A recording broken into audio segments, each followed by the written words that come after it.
जिकुनु मुहूर्तआव जिकुनु बिनिमयाव राजनीतिक परिकल्पना आरो स्वार्थनि थाखाय 2026 नि आसामनि विधानसभानि बिसायख'थिखौ नायनानै आसाम सरकारा जिकुनु बिनिमयाव बेखौ पास खालामहोनायनि थाखाय रिकमेन्डेसन हरनायनि थाखाय दिनै खामानि मावनो नागिरनायखौ जों नुदों। जाय हारिफ्रा एडभान्स कमिउनिटि दिनै आहमा 600 बोसोर रायजो खुंदों। आहमनि गोबां चिफ मिनिस्टार आसामाव जालांबाय। आं मुंफोरखौ लानो सानाखै। दिनै आहमनि चिफ सेक्रेटारिनिफ्राय लानानै कमिशनार सेक्रेटारिनिफ्राय लानानै UPSCआव APSCआव मेडिकेल आरो इन्जिनियारिंआव बिथांमोना जेब्लायबो जायगा आवग्रिनानै बिथांमोना एडभान्स जौगानाय कमिउनिटि हिसाबै दिनै रिकगनिसन मोनदों। आरो दुलाराय बर' फरायसा आफादनिफ्राय फैबाय थानाय 10 नभेम्बर 2025 बे सानाव गुवाहाटीआव थानाय सनापुरनि मिनि स्टेडियामाव गासै 14टा ट्राइबेल माहारिनि आरो अल आसाम ट्राइबेल संघ गुबुन गुबुन माहारियारि आफाद एबसु TMPK आरसु बा टिवा स्टुडेन्ट इउनियन गासै लोगो नांनानै CC2आ जि मोनसे आमब्रेला अर्गानाइजेसन दङ। बे आमब्रेला अर्गानाइजेसननि गेजेरजों मोनसे गिदिरथार ट्राइबेलफोरनि सुबुं गौमा अर्गानाइज खालामनाय जादों। प्राय 1 लाख गेदारिंनि टारगेट खालामनानै सनापुरनि मिनि स्टेडियामाव 11टा बाजारनिफ्राय जानो गोनां बे सुबुं गौमायाव बयखौबो आं गिबियावनो बाहागो लानो थाखाय गोसो गोरबोनिफ्राय दुलाराय बर' फरायसा आफादनि जानानै बर' आइ आफा रायजो राजाजों लोगोसे आफादफोरखौ आं गुरैयै खावलायबाय। बे सुबुं गौमानि गुबै थांखिया जाबाय जे आथिखालाव आसाम सरकारा आरो भारत सरकारा जथायहै मोनद' आसामनि पपुलास आरो एडभान्स कमिउनिटिखौ गोदानै ST थिसननायनि जे मोनसे ब्लुप्रिन्ट बेखौ होबथानायनि थाखाय आरो कुनु कारनाव जाहाथे थाखानाय STफोरा बे गोदानै ST थिसननायनि थाखाय जेंनायाव मोगा मोगि जानो गोनां जाया बा जोंनि मोनखानाय राजनैतिक आरो संबिधानिक जि कन्स्टिटिउसनेल आरो पलिटिकेल जि राइट्स बे राइट्सआ जाहाथे खर्ब जाया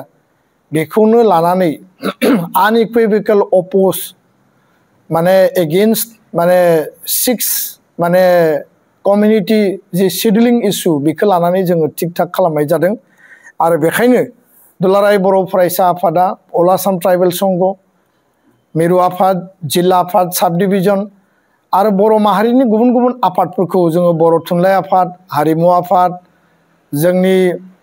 गासै गौथुमफोरखौ जोङो खावलायदों। अलरेडि जों बिनि सायाव खेबसे मेल जिरायखांबाय। दा दिनै आङो बे प्रेस मिटनि गेजेरजों दुलाराय बर' फरायसा आफादा सारा आसाम नाङै गासै बर' आइ आफा रायजो राजाफोरखौ बे 1 लाख गेदारिंनि टारगेट हिसाबै जिल्लाफोरनो दख'राफोरनो जोङो थिक खालामनानै होदों। आरो थांनायनि थाखाय गारि गुरानि जिखिनि बेबस्था नांगौ बेखौबो जोङो थिक खालामदों। लोगोसेनो दुलाराय बर' फरायसा आफादा बे बाथ्राखौ आं स्पष्टयै रायजो राजाखौ खुथारै खावलायनो नागिरदों गावबा गावनि एरेन्जमेन्टनि गेजेरजोंब्लाबो आरो जोंनि यां जेनेरेसन जायफोर इयुथ्सफोर दङ माहारियारि आफादफोर दङ बिथांमोनाबो गावबा गावनि बेबस्थानि गेजेरजोंब्लाबो जायफोर कनसियास सिटिजेन बयबो जाहाथे बे सनापुरनि मिनि स्टेडियामाव फैबाय थानाय 10 नभेम्बरनि 11 बाजारनि हाबाफारियाव बाहागो लाहैयो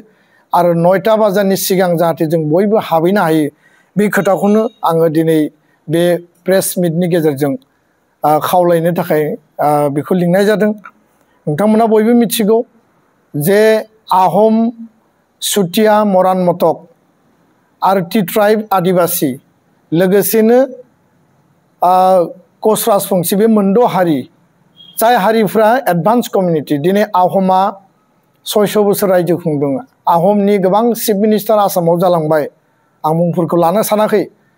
दिनै आहमनि चिफ सेक्रेटारिनिफ्राय लानानै कमिशनार सेक्रेटारिनिफ्राय लानानै UPSCआव APSCआव मेडिकेल आरो इन्जिनियारिंआव बिथांमोना जेब्लायबो जायगा आवग्रिनानै बिथांमोना एडभान्स जौगानाय कमिउनिटि हिसाबै दिनै रिकगनिसन मोनदों। आरो आपार आसाम सारा आसामानो बिथांमोननि गासैबो कम्पिटिशनाव बिथांमोना दिनै डमिनेशनाव दोङो दिनै टि ट्राइब नंगौ बिथांमोननि माखासे हारिया गोग्लैसोनाय थेवबो बिथांमोना गुबुन गुबुन टाइमाव माइग्रेशन जादों आरो माइग्रेशन जानायनि थाखाय दिनैबो जोङो हमनो हाया बिथांमोननि साइलेन्ट माइग्रेशनखौ आरो बिथांमोननि पपुलेशना लार्ज स्केलाव दिनै बारायलांदों आरो साहा बागानाव बिथांमोनखौ टि लेबार हिसाबै ब्रिटिशनि सासनाव लाबोनाय जादोंमोन दा बेखायनो जोंहा हारिनि सायाव जेबो हिंसा बा इनाय साननाय गैया किन्तु जि एसटि स्टेटासखौ लानानै डिमान्ड खालामदों बयबो बुंना लायो जे टि ट्राइबा जोङो 70 लाख दङ दिनै आहमा बुंना लायो जों 60 लाख दङ दिनै राजबंशियाबो बुंना लायो जोङो 40 लाख दङ जुदि बयबो बेबायदि क्लेम खालामनाय बायदि सुतिया मरान मटकनि संख्या खम थेवबो जुदि गासैखौ नायजोबोब्ला प्राय 1.5 कोटिसो संख्या बिथांमोना गावसोरनो आवग्रिनानै दङ आरो बिथांमोननि बे तथ्य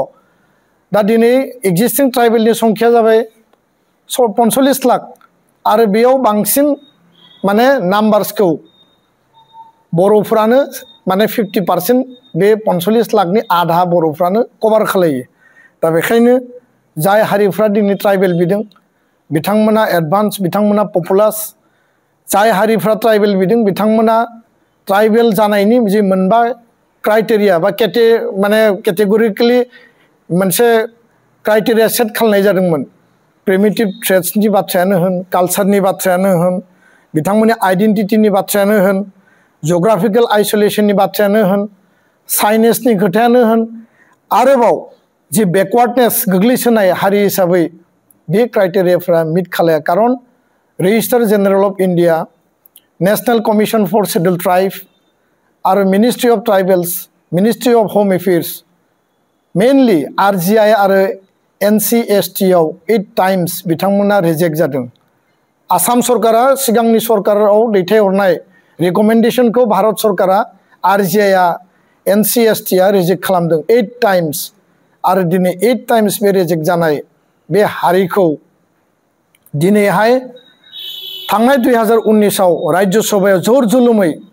भटनि अंकआव 2019 नि इलेक्शन 2021 नि विधानसभा इलेक्शन आरो पार्लियामेन्ट इलेक्शनखौ टार्गेट खालामनानै आरो बै समनि का आन्दोलनखौ होबथानायनि मोनसे परिकल्पनाजों माने RGI बा नेशनेल कमिशन फर शेड्युल ट्राइबआव माने प्रेसिडेन्टआ सहि होआबासिनो NCST निया भाइस प्रेसिडेन्टनिफ्राय सहि लानानै RGI आव क्राइटेरिया मिट खालायाबासिनो क्राइटेरियाखौ बायदिसिना बेबस्थाजों मेनेज खालामनानै राज्य सभायाव बिलखौ टेबल खालामदों आरो दिनै बे बिला गोथां महरै दङ जिकुनु मुहूर्तआव जिकुनु बिनिमयाव राजनीतिक परिकल्पना आरो सार्थनि थाखाय 2026 नि आसामनि विधानसभानि बिसायख'थिखौ नायनानै आसाम सरकारा जिकुनु बिनिमयाव बेखौ पास खालामहोनायनि थाखाय रिकमेन्डेशन हरनायनि थाखाय दिनै खामानि मावनो नागिरनायखौ जों नुदों